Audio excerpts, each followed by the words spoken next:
Hello, I'm CJ Wellerman. Don't forget to click the subscribe button below. Now let's get into it. Ramadan should be the most peaceful month of the year for Muslims, but Hindu nationalists have made the Islamic holy month yet another reason to terrorize followers of the Islamic faith. This is happening because Hindu nationalists have weaponized Hinduism against Muslims. They have turned the Hindu invocation Praise Lord Ram into a war cry against Muslims in India. But alarmingly, this weaponization has now gone global. Put simply, Hindu extremists have unleashed the power of the internet to spread their hateful ideology, with a recent study finding that India is responsible for more than 55% of all anti-Muslim content on social media platforms.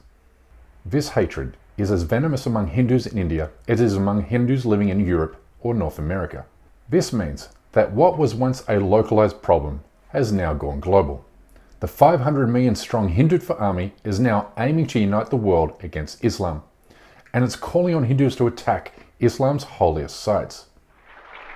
आज समय है इस्लाम के खिलाफ, इस्लाम के जिहाद के खिलाफ पूरी धरती को एकजुट करने का, पूरी धरती को लामबंद करने का। हिंदू राष्ट्र बहुत बड़ा स्वप्न है, वीर सावरकर का स्वप्न है, शिवाजी का स्वप्न है, लेकिन जो सपना हम सबकी आंखों में होना चाहिए, केवल अफगानिस्तान तक नहीं, हमें मक्का के उस मंदिर को भी लेना होगा। It's no wonder the United Nations has warned anti-Muslim hatred has risen to epidemic proportions. It's because hate speech found online always translates into hate crimes offline, which means the hatred you see against Muslims in the streets of Delhi is being replicated by Hindu extremists in cities throughout the world. So at the same time, Hindu extremists are using Hindu religious festivals as a pretext to attack mosque and Muslim neighborhoods across India, like they did during last month's Ram Navami holiday, the same radicalized Hindus are committing terrorist attacks against Muslims in Europe and North America, like this attack carried out on a mosque in Canada on 6th of April, when a Hindu extremist drove his car directly at Muslim worshippers as they gathered inside for Ramadan prayers. Add this to the list of many terrorist attacks committed by Hindus during the past year. We have seen Hindu mobs attack Muslims in the UK's Leicester City over the course of several weeks. We witnessed Hindus attacking Sikhs with weapons in Sydney, Australia, and we've seen Hindus attack Muslims in US cities, including the ambushing of Muslim American activists in California recently. And as we revealed in a recent episode, Hindu nationalist groups in the United States have raised tens of millions of dollars from American donors to demolish 30,000 mosques in India. And similar funding operations are occurring in the UK, Canada and Australia, via a network of right-wing Hindu groups that share a genocidal ambition, making this a globalized war against Muslims. These same groups have nestled themselves among major political parties in Western democratic countries, which is why Western governments are mostly silent about these atrocities, even though members of India's ruling party, along with prominent Hindu preachers, call for a Muslim genocide without fear of punishment.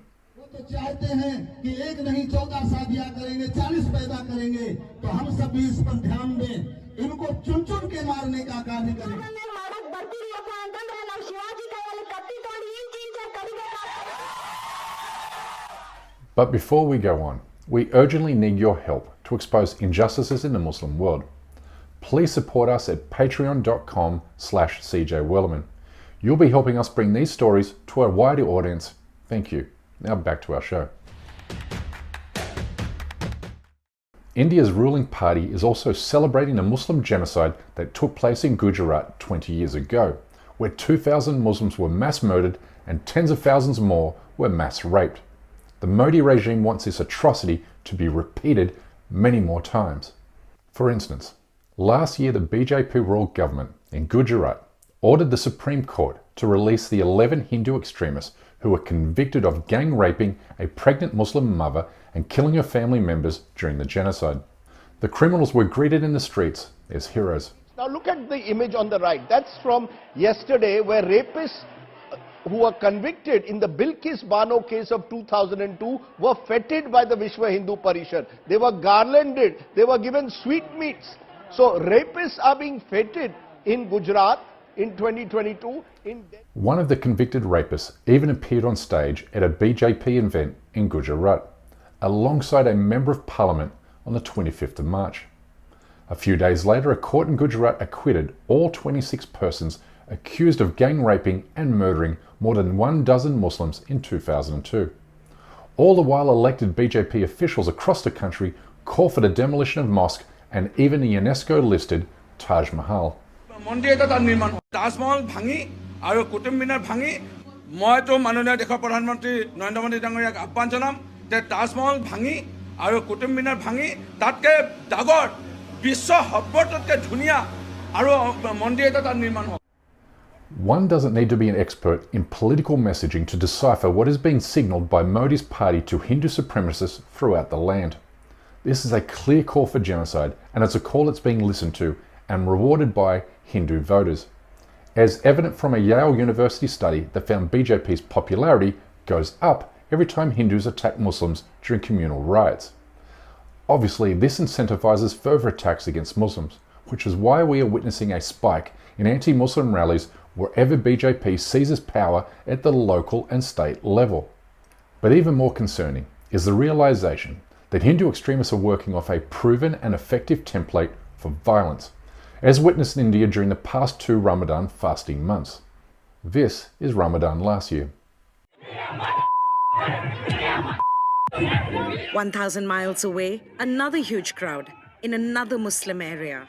As the police stood by, they screamed insults that are too vicious to broadcast. And this is what Hindu extremists did to Muslims during Ramadan across 6 different states this year.